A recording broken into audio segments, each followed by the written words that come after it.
Amtrak's Northeast Corridor is the carrier's busiest and most popular route, and because it's so successful, plenty of people think it should be run for profit by an independent private company, instead of a government-subsidized operator.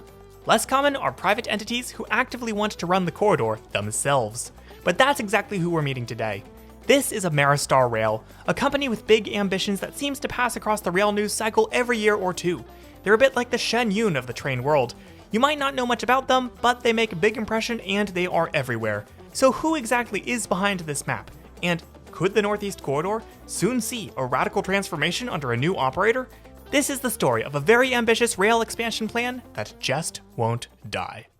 AmeriStar Rail is headquartered in Delaware and has been active since the mid-2010s.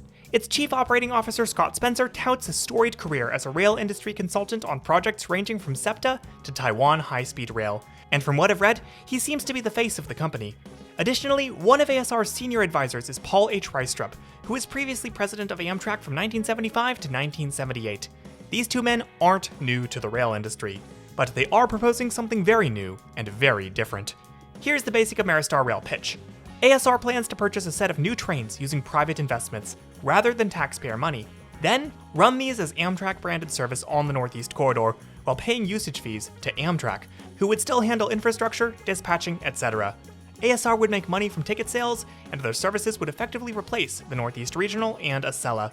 While outside analysts question how viable this would be financially, ASR believes that they will attract higher passenger volumes, and thus higher revenue. One of the strongest pieces of AmeriStar Rail's vision is their commitment to transportation equity, but not for the reason you might think. See, they believe that Amtrak is discriminating by only selling business and first-class seats on the Acela, barring coach passengers from America's fastest train. Under ASR's proposal, every train service has coach, business, and first class, and every train set is capable of 160 mph operation. This isn't that crazy of an idea.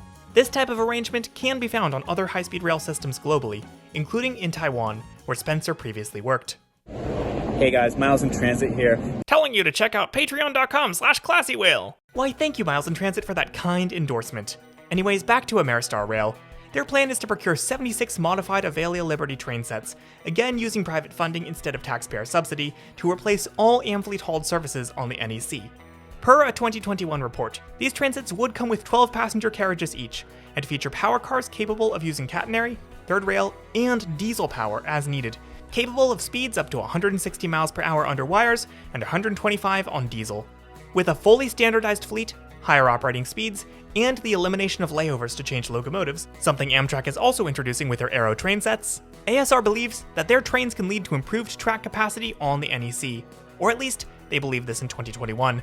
I couldn't find the 2021 report I just drew from on the AmeriStar Rail website, and instead I found it using Perplexity AI and had to download it from a third-party blog.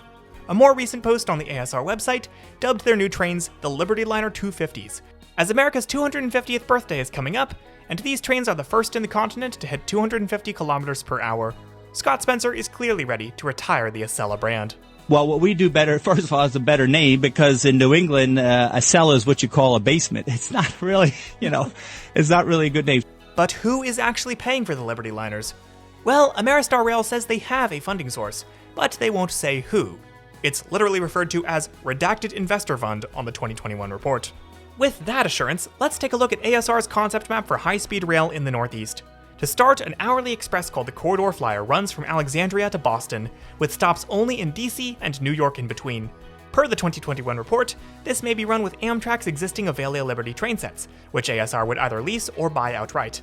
In this plan, ACS 64s get passed off to commuter operations, and in some variants of the plan, the old Acelas get restored for another 20 years of service? Okay. No ASR services terminate in DC's Union Station, which gets a new set of high-floor platforms, and instead, trains continue to a layover yard in Alexandria. Another hourly service runs the same route with more or less the same stopping pattern as the real-life Northeast Regional, minus a few stops south of New York City. Then things get a little strange. AmeriStar's version of the Keystone, which gets its own Paradise Station for interchange with the Strasburg Railroad, continues through Philadelphia's Center City Tunnel onto SEPTA's West Trenton line until Langhorne, then crosses through the Morrisville Yard and back onto the Northeast Corridor to reach Trenton, at which point it continues up the NEC to New York City. After Penn Station, trains continue onward to Springfield under the NEC and the Hartford line. Empire service trains run from Albany, and per the 2021 report, Buffalo, through New York City and terminate in Ronkonkoma, and an additional Ronkonkoma to DC service exists, with more local stops south of New York City. No trains originate or terminate at Penn Station, and some tracks there are converted into platforms to allow for smoother boarding. There's also a throughway bus from Penn Station to Grand Central Terminal for some reason. A local train runs an all-stop service from Richmond to Hoboken. A second local train runs from Springfield to Framingham before using the Grand Junction line to serve North Station, then reverses direction to become the Downeaster up to Brunswick. There's also a throughway bus from South Station to North Station. This plan would, of course, require plenty of upgrades to the Northeast Corridor. In 2021, AmeriStar Rail voiced willingness to fund a new yard and facility in Alexandria, Virginia, but they weren't as forthcoming about some other projects. For example, their Springfield to North Station train would need to use the Grand Junction line through Cambridge, Massachusetts, a line that's currently only used for equipment moves at very low speeds. Who would pay for upgrades? ASR answered, local state funding TBD. Well, the 2021 report that I've based a lot of the script on can't be found on the ASR website in 2026. They do have plenty of proposals for other projects from over the last few years. These include a short modern streetcar in Wilmington, Delaware, an elaborate air train system for LaGuardia Airport, a 4-bore tunnel under Baltimore for Metro and Amtrak trains, and detailed replacements for Amtrak's Superliner fleet. What's truly a treasure trove is this link labeled High-Speed Rail for All. Clicking on it takes you not to a straightforward proposal like the title suggests, but instead to a series of letters between COO Scott Spencer and Amtrak in 2022 that really bring out why AmeriStar Rail is probably going nowhere. The first letter is dated February 4th, which is celebrated as Transit Equity Day in transportation circles, in honor of Rosa Parks' birthday. Spencer honors Parks' commitment to equity in the face of blatant racial discrimination by decrying Amtrak's practice of not having coach seats on their fastest trains. He, not for the first time, requests a meeting with Amtrak's president Stephen Gardner to discuss the ASR proposal. Gardner refuses the meeting. Spencer fires back. In consultation with NAACP officials and other concerned stakeholders, we believe that your response is unacceptable. He goes on to say that the response, quote, ignores the importance and responsibility of Amtrak's president to promptly resolve Amtrak's discrimination of seniors, families, students, disabled, and low-income coach passengers who are denied accommodation on Amtrak's high-speed Acela trains which operate on infrastructure funded by taxpayers. Now, to be clear, I don't think Spencer is entirely off the mark here. Amtrak tickets can be steep for working-class Americans, especially booked last minute, and plenty have criticized the agency's use of an airline-style dynamic pricing model to enable this.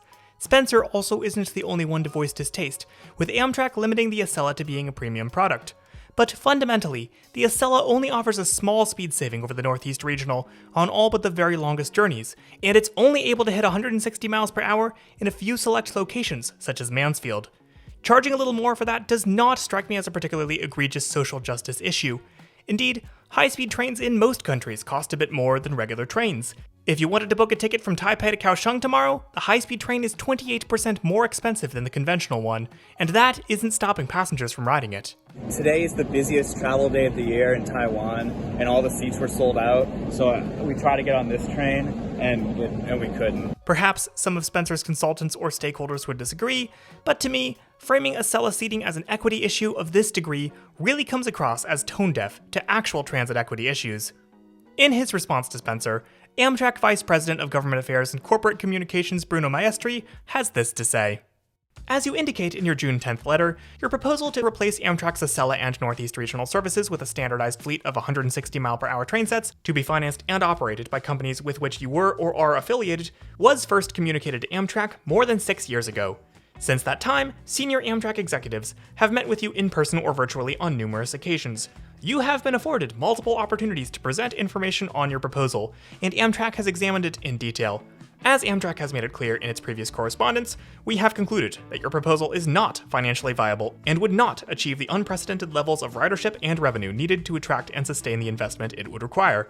You have also not demonstrated that your recently formed company, which has no identified assets, funding commitments, employees other than yourself, or other business activities, would be capable of attracting the billions of dollars in funding your plan would require, acquiring high-speed train sets you propose to purchase, or replacing Amtrak as the operator of high-speed service on the Northeast Corridor, abandoning Amtrak's carefully developed and well underway plans for improving NEC high-speed rail service in favor of a proposal that is not viable, and turning over Amtrak's statutory responsibility to provide Northeast Corridor service to a company without any of the necessary resources or qualifications, would jeopardize continued operation of NEC services and the jobs of thousands of Amtrak employees along the Northeast Corridor. In your most recent letters, you have accused Amtrak of discriminatory operating practices because it does not provide coach seating on its premium Acela high-speed trains. There is no basis whatsoever for this claim. In other words, Amtrak is not taking AmeriStar Rail seriously at all, and ASR has gone ahead and published everything I just read to you on their own website. Make that make sense. I think it's safe to say that we will never ride on AmeriStar Rail. Their ideas, while not entirely bad, would involve taking massive risks with the nation's most important passenger rail service, something Amtrak is clearly not interested in. There's also reason to be skeptical of their financial projections, their funding sources, and whether they could actually make enough money running trains to make it all worthwhile. But I've got to hand it to Scott Spencer. This man does not seem to know when to quit. Either he's a really stubborn grifter, or he truly believes in his big ideas and will hold on to them in the face of overwhelming rejection and reality checks. And honestly, either way, that takes a special level of crazy. Really looks like some dirty African politics. He's bored. Brother, if you're bored, call me and Kayla. Let's eat and drink with your multi-million dollars together. Let's give you hope and love and, brotherhood, whatever that you're looking for by trolling Amtrak.